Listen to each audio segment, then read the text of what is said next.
Hello students, BSc BEd second year की next class में आप लोगों का स्वागत है। अपने पढ़ रहे थे एकल रेखा छिद्र द्वारा फ्रोनहोफर विवर्तन, और इसके अंदर अपने ने कुछ तो पढ़ लिया था। जैसे अपने ने निकाला था आयाम का मान कितना होगा, उसके बाद अपने ने निकाला तीव्रता कितनी होगी। जो इंटेंसिटी का मान आया यानी एकल रेखा छिद्र द्वारा फ्रोनहोफर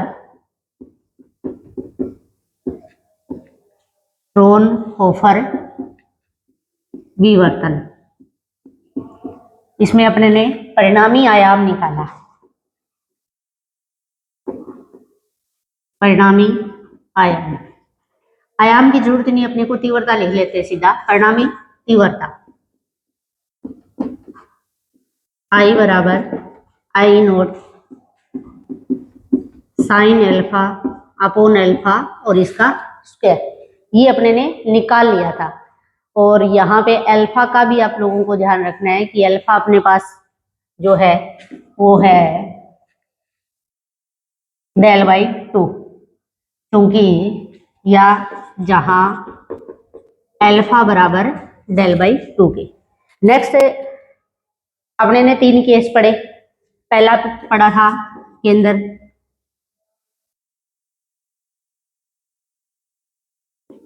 केंद्रीय उच्चिष्ट, दूसरा अपने ने पढ़ा था प्रथम या मुख्य निम्निष्ठ कह सकते हैं,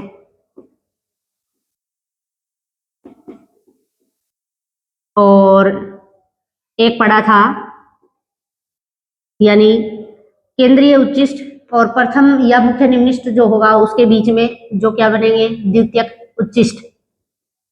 द्वितीयक उच्चिष्ट, ठीक है। ये तीनों बातें अपने ने कल की क्लास में पढ़ ली थी। लास्ट अपना चल रहा था द्वितीयक उच्चिष्ट, यानी इसमें अपने ने किसका मान निकाला था, यानी एक समीकरण आई थी अपने पास जो किसके बराबर आया, अल्फा बराबर tan alpha, alpha equal to tan alpha, ये निकाला। फिर अपने ने इसको ग्राफीय विधि से हल करने के लिए इसको 2 भागों में बांट लिया, यानी 2 भागों में विभाजित करने पर, 2 भागों में विभाजित करते हैं तो लिया y बराबर अल्फा। तो एक तो ये आ गया इक्वेशन 1, और अगर y अल्फा के बराबर है तो y इक्वल टू आ जाएगा tan अल्फा। समीकरण नंबर 2, समीकरण नंबर 1 और जो समीकरण नंबर 2 है, यानी इसमें अपने आप हल करेंगे इसको तो किसके द्वारा, ग्राफीय विधि द्वारा। ग्राफीय विधि द्वारा यानी अपने को 2 ग्राफ बनाने हैं, एक तो y बराबर अल्फा, अल्फा को अपने x एक्स पे ले लेंगे और y एक्स में खोई जाएगा। जैसे मैं एक डायग्राम बना देती हूँ,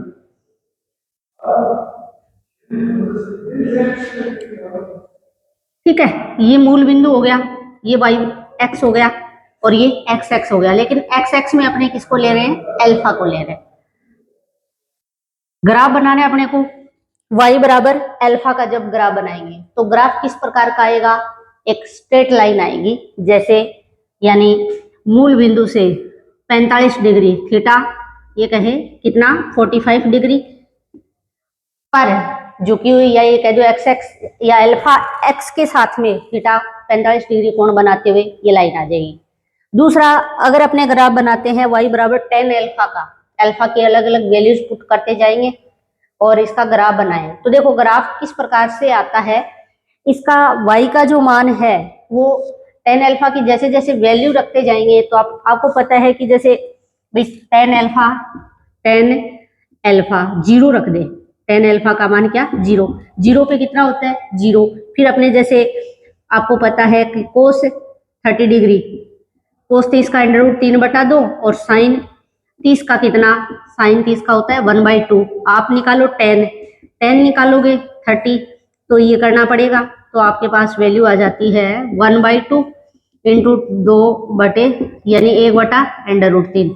तो मान आ गया जैसे 0, 1/√3। फिर अगर अपने बात करेंगे जैसे sin 45 cos 45 मतलब tan 45 निकालेंगे, ये आ रहा है अपने पास tan 30 डिग्री। tan 45 निकालेंगे तो ये आ जाएगा 1। ऐसे ही तो यहाँ अगर देखो अपने कंपेयर करें, ये 0, 1/√3 1।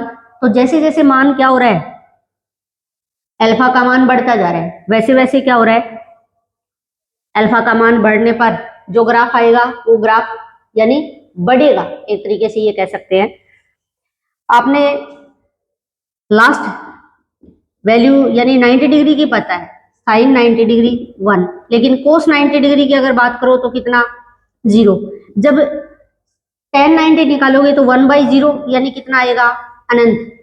कहने का मतलब ये है ग्राफ जैसे 0, 1/√3 1 और अनंत, यानी कि y के अनंत की ओर, और वो भी किसमें, प्लस में भी और माइनस में भी। ग्राफ जो बनेगा या वक्र जो बनेगा वो किस प्रकार का बनेगा, जब अपने इनके बीच समीकरण नंबर 2 के साथ ग्राफ बनाएंगे। तो इसके लिए अपने को यहाँ पे ले लेना है भी, ये मान लेते हैं अल्फा की वैल्यू भी तो लेनी पड़ेगी, जैसे एक्स एक्स पे मान लेना है अपने को, और अल्फा का मान अपने ने ये π/2 मान लिया,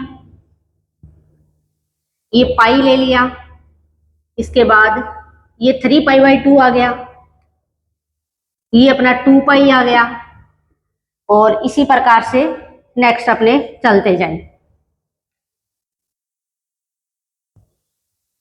थोड़ा सा इसको और आगे बढ़ा लेते हैं, ये अल्फा की वैल्यू है, लास्ट यहाँ पे एक लाइन और बना देते हैं, जैसे ये 3π मान ले, 3π ऐसे अपने ने एक स्केल ले लिया, अल्फा की वैल्यूज ले ली। तो ग्राफ जैसे बनाए, ग्राफ बनेगा, ग्राफ किस प्रकार का आएगा,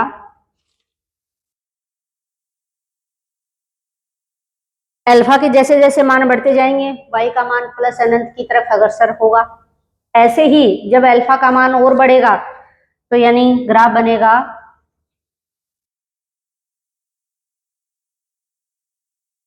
इस प्रकार से, ठीक है। ये ग्राफ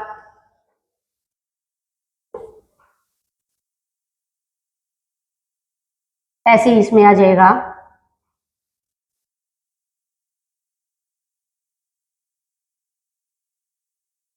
टू पाई पे लेंगे, पाई पे आ गया, 2π पे बनाएंगे।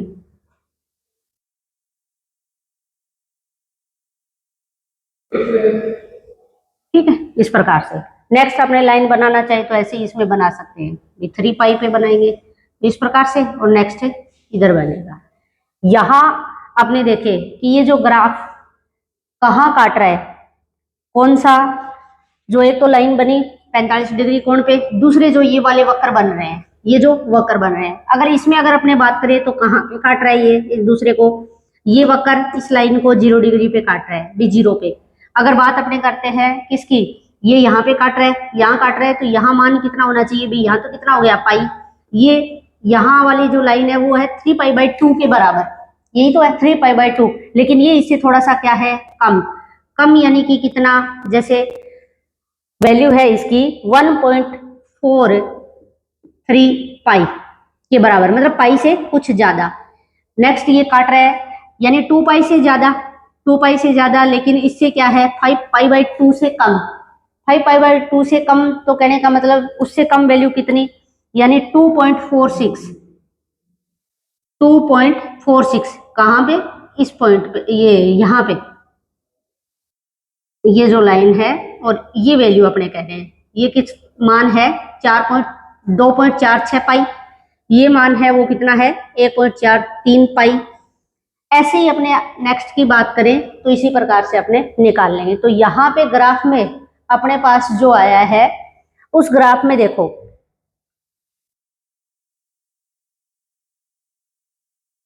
अल्फा के मान, ग्राफ के अकॉर्डिंग देखें तो अल्फा के मान अपने पास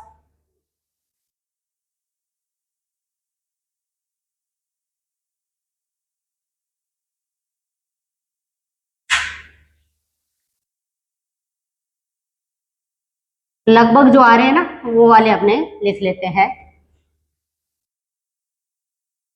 अल्फा की वैल्यूज, जहां लाइन जो 45 डिग्री कोण पे सीधी लाइन बन रही है वो, और जो वक्र आ रहे हैं उनकी बात करें, अल्फा उनको कहां पे काट रहा है, अल्फा के मान यानी 0 पे, उसके बाद 1.43 पाई पे, फिर 2.46 पाई पे।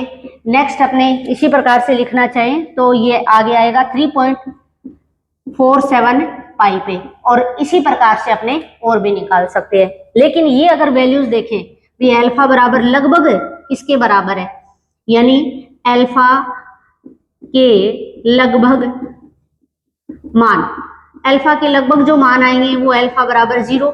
इसको मैं क्या लिख सकती हूँ, क्योंकि 1.5 पाई के लगभग बराबर है, तो इसको आप लिख सकते हो 3 पाई बाई 2 के बराबर, यानी 3 पाई बाई 2।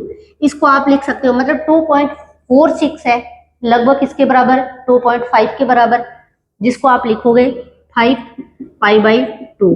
नेक्स्ट अगर लिखना चाहें तो 7 पाई बाई 2, इसी प्रकार से अपने ये लिख सकते हैं। भी अपने ने अल्फा के मान निकाल लिए कि ये जो अल्फा के मान है, जहां पर दोनों लाइन और जो वक्र आ रहे हैं, इन दोनों के ग्राफ जो आ रहे हैं वो यहाँ पर काट, अपने निकालते हैं पथांतर का मान।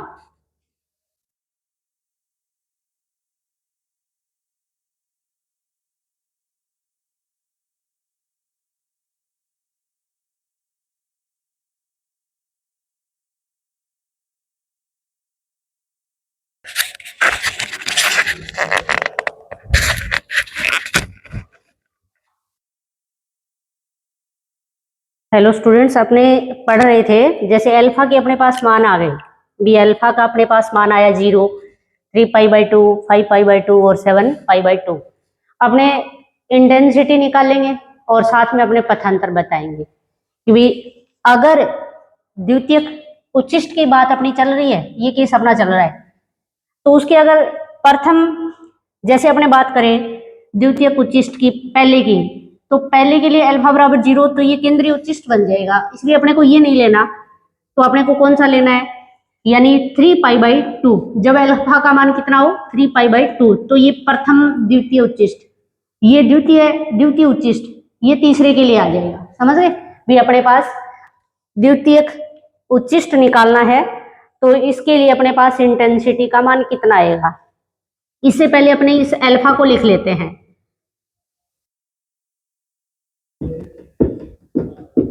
द्वितीयक उच्चिष्ट के लिए प्रथम, जैसे मैं क्रम बता रही हूं, प्रथम यानी द्वितीय, तीसरा, चौथा, इस प्रकार से 3 पाई बाई 2 अल्फा का मान, 5 पाई बाई 2 और 7 पाई बाई 2। इसको आप कैसे लिख सकते हो, जैसे एक अल्फा इक्वल टू लिख लेते हैं 2m प्लस 1 और पाई बाई 2। जैसे m की वैल्यू अपने 1 रखें तो क्या बनेगा 3, तो 3 पाई बाई 2 आ जाएगा। m का मान 2 रखेंगे तो 2 दूनी 4 और 1 5 हो जाएगा, यानी 5 पाई बाई 2 हो जाएगा। ऐसे ही आपने आगे 3 रखें तो 6 हो जाएगा, 6 प्लस 1 7 पाई बाई 2 हो जाएगा। कहने का मतलब एक जनरल अपने ने फॉर्मूला निकाल लिया भी अल्फा का मान कितना, यानी 2m प्लस 1 पाई बाई 2 के अगर बराबर हो और उसमें m इक्वल टू अगर 1 हो तो प्रथम द्वितीय उच्चिष्ट बनेगा।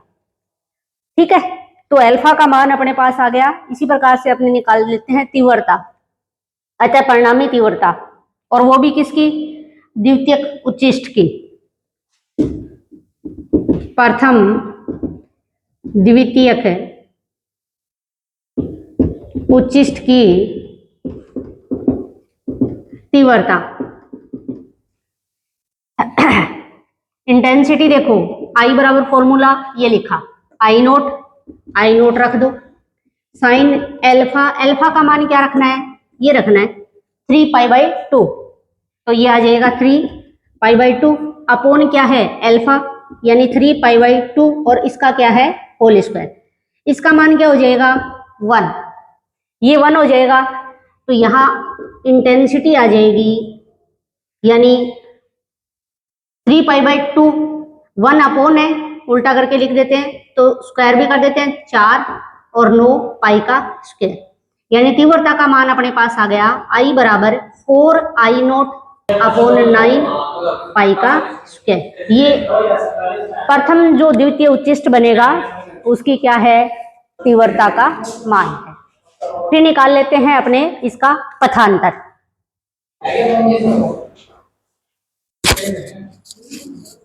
द्वितीय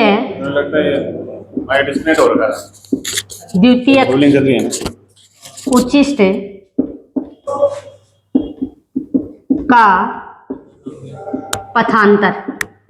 और पथांतर में देखो स्टार्टिंग में अपने ने निकाला था बी के, याद होगा तो, जो ई साइन थीटा के इक्वल था, ई साइन थीटा के बराबर था। फिर अपने ने रिलेशन पढ़ा था डेल के साथ में इसका, तो डेल के साथ में रिलेशन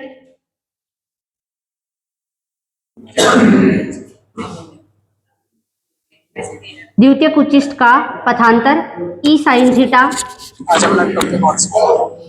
बराबर, प्रथम की बात हो रही है तो आप एंगल कौन सा रखोगे, 3π/2, तो ये आ जाएगा 3π/2 के बराबर।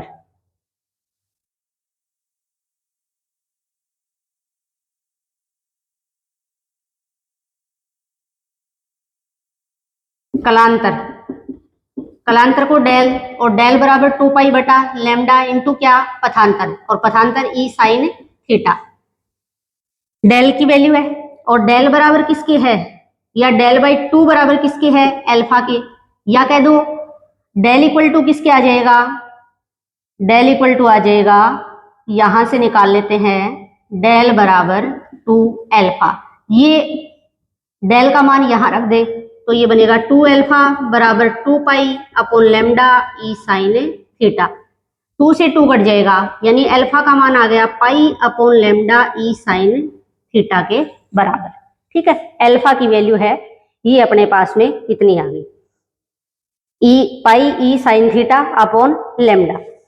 यहां अल्फा का मान अपने ने कितना रखा कि द्वितीयक उच्चिष्ट के लिए, और वो भी प्रथम के लिए 3π/2, तो ये अल्फा बराबर होगा किसके, इसके पाई ई साइन थीटा अपॉन लैम्डा बराबर 3π/2। यहां से पाई कट जाएगा और ये आ जाएगा ई साइन थीटा, इसको यही रखा, लैम्डा को इधर भेज दो तो 3λ/2। ये आ गया अपने पास पथांतर, क्योंकि ये बी के equal to E sine theta क्या है, पथांतर है। तो पथांतर का मान अगर कितना हो 3/2λ, और इस कंडीशन में पथांतर अगर 3/2λ होगा तो इंटेंसिटी का मान आई बराबर कितना होगा, 4I0/9π² के बराबर आएगा। ऐसे ही अपने नेक्स्ट निकाल सकते हैं द्वितीयक जो उच्चिष्ट है उसका, यानी सेकंड निकालेंगे तो एंगल अल्फा का मान कितना रखना है, 5π/2। फिर से अपने क्या करेंगे, इंटेंसिटी निकाल लेंगे। जब इंटेंसिटी निकालेंगे, इसी का केस सेकंड कह दें, ये इसका फर्स्ट, यानी केस फर्स्ट कह दें। यहां पे अल्फा बराबर, अल्फा का अपने पास सामान्य फॉर्मूला है 2m+1 इंटू π/2। ठीक है, और अल्फा बराबर यहां अपने को लेना कितना है, 5π/2 के बराबर। पहले इंटेंसिटी निकालते हैं, आई सेकंड द्वितीयक उच्चिष्ट के लिए, यानी I बराबर I0। फॉर्मूले में क्या है अपने पास, फिर से साइन अल्फा अपॉन अल्फा, ये 1 हो जाएगा, 5π/2 रखोगे तो 1, ये अपॉन वाला बचेगा जिसका मान डायरेक्ट लिख देती हूँ, ऊपर जाएगा 4 और ये 25 बन जाएगा, इसका स्क्वायर करेंगे और पाई का स्क्वायर, यानी ये आ गया अपने पास तीव्रता का मान। ऐसे ही फिर निकाल लेते हैं अपने किसका मान, पथांतर का मान। पथांतर का मान निकाले बाकी सारी चीजें कट जाएगी, ई साइन थीटा बराबर इस बार आ जाएगा, तथा पथांतर ई साइन थीटा इक्वल टू, ये है 3λ/2 और ये बन जाएगा 5λ/2। कितना आ गया, 5λ/2। यानी जब पथांतर इतना होगा तो इंटेंसिटी का मान ये होगा। जब पथांतर का मान यानी ये वाला होगा तो यानी अपने पास तीव्रता ये होगी। दोनों की अगर अपने कंपेयर करें तो यहाँ पे देखना, ये है 4/9 आई नॉट अपॉन पाई स्क्वायर, और ये है अपने पास 4/25 पाई का स्क्वायर। ज्यादा कौन सा है? ज्यादा ये वाला है, क्योंकि 4/9 अपॉन में 9 है उसके, और उसके कितना है 25। कहने का मतलब जब सेकंड जो अपने द्वितीयक उच्चिष्ट की द्वितीयक उच्चिष्ट की बात करें, उसका अगर प्रथम उच्चिष्ट निकालेंगे तो उसकी इंटेंसिटी कम होगी, सेकंड वाले की उससे क्या होगी और भी कम होगी, फिर आगे थर्ड की याद करेंगे तो उसकी उससे भी कम होगी। तो इस प्रकार से अपने कह सकते हैं कि इंटेंसिटी का मान क्या होता जाएगा? कम होता जाएगा। ठीक है, आज की क्लास के अंदर इतना ही। Thank you.